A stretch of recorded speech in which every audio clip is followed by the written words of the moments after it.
This is the first day of time trials at Indianapolis, 2 weeks before the race. Each of the 90 hopefuls will race the clock 2.5 miles around the track, and only the fastest 33 will start the race. The thermometer stands at 90 degrees. By noon, it's 92. Drivers, mechanics, seemed listless, but it is only the holding back before laying on all a man and a machine possess. The temperature of the track is 142 degrees. Dick Rathman, first in line, opens qualifications. The timing mechanism records the speeds in terms of 1,000th of a second.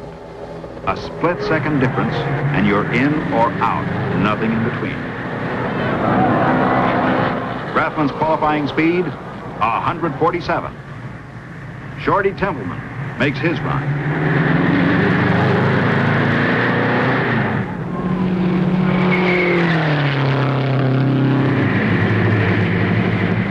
Len Sutton, teammate of Roger Ward, is away in a car built by Ward's great mechanic, A.J. Watson. The impersonal timer measures, then announces. Sutton qualifies. His speed, 148, a new track record. The pressure is on. Parnelli Jones listens to his mechanic and to Chief Steward Harlan Fengler. The rules so well known are repeated at each attempt. There can be no mistake, and the driver is listening and thinking.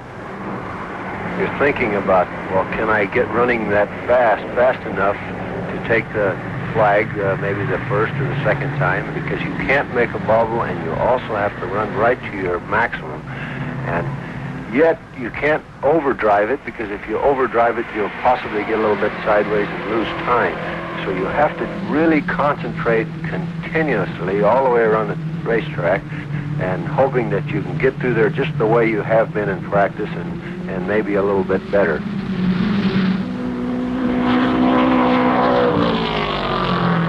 Coming down the front straightaway, you get up close to the wall so I can make a nice wide approach for the corner.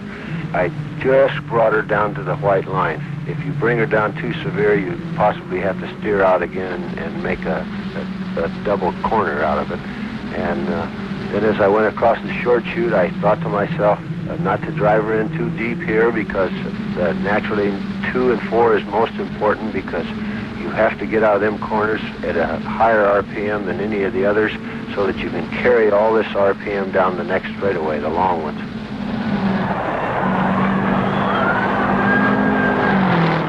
The checkered flag told him, and the roar of the crowd who was witnessing an incredible feat told him. For the first time at Indianapolis, a driver broke the barrier. 4 laps at an average of 150 miles an hour plus. J.C. Agajanian, the car's owner, jumps for joy. A man has pushed back time, has gone where no man has ever gone before. He's done it. A rival car owner, expressing the fans' enthusiasm, pours a silver dollar for every mile of the record run into Parnelli's helmet. Parnelli Jones in the Willard Battery Special has won the pole position and broken every previous 500 record. 150 plus. Parnelli Jones has thrown the challenge to every other driver at the track. Johnny Paulson to every mechanic. Where can I find more speed? And what speed is needed to make the starting field? 150 miles an hour plus is now the goal.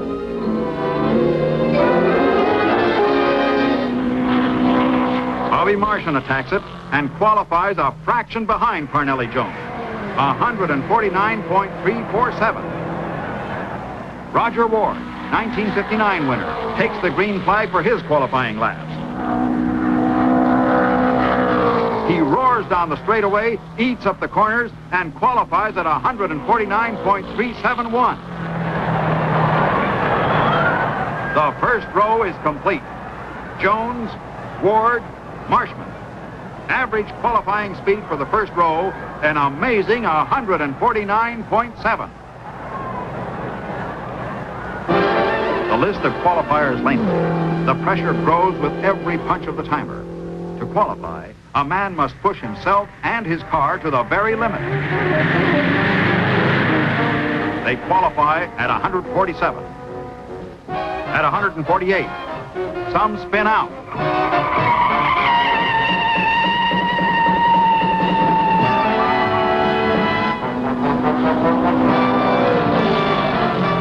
Jim Hurtubise, one of the track's great favorites, stands on it.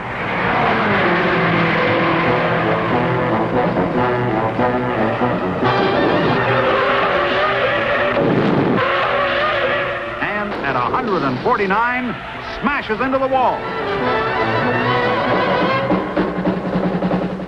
The irrepressible Hurtubise will get out and try again. After 4 days of time trials, the field is chosen. Those qualified are happy, excited, ready for the race itself. On race day, one will be in the winner's circle. Which one?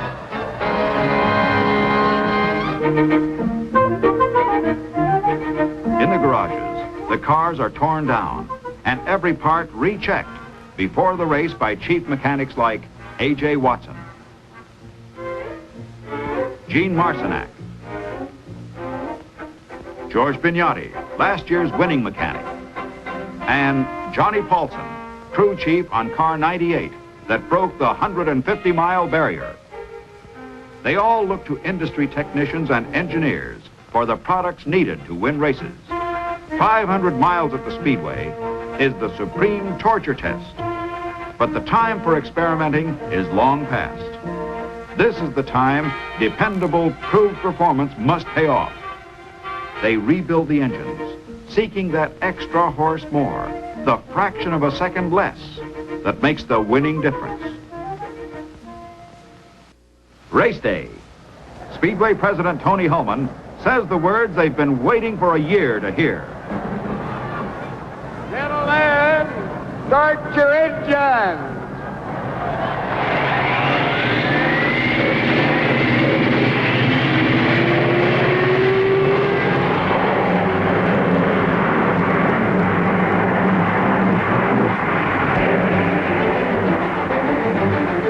The 46th Indianapolis 500-mile race is underway. They start the pace lap. Wheel to wheel, they drive into the first turn. Roger Ward, front row center, veteran of 12 years at the Speedway, rides between Marshman and Jones, rookies last year. What is the veteran thinking? They're two of the finest young drivers in the business today. I don't anticipate any problem whatsoever with either one of them. I'm sure they'll both do a great job. I think they've got sense enough not to get into trouble, and that's what's important.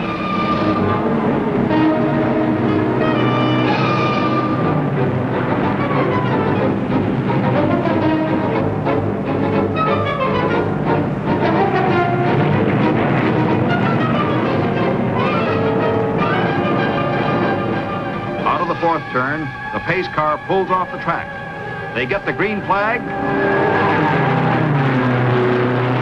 they're off. Parnelli Jones stands on the throttle and car number 98 takes the lead. Roger Ward slips into second, followed by A.J. Foyt, last year's winner. Marshman drops to fifth.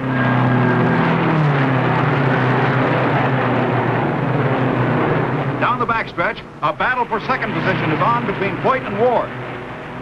At the end of the first lap, Parnelli Jones holds a 4-second lead.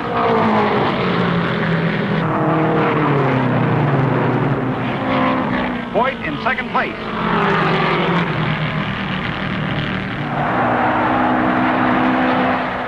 The crowd roars as Parnelli starts to stretch his lead to pull away from the fastest field in racing history.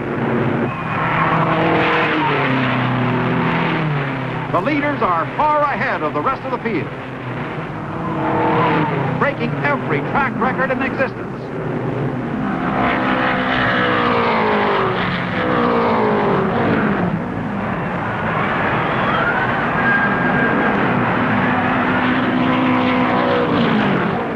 Sutton passes Ward to take the number 3 position behind Voigt.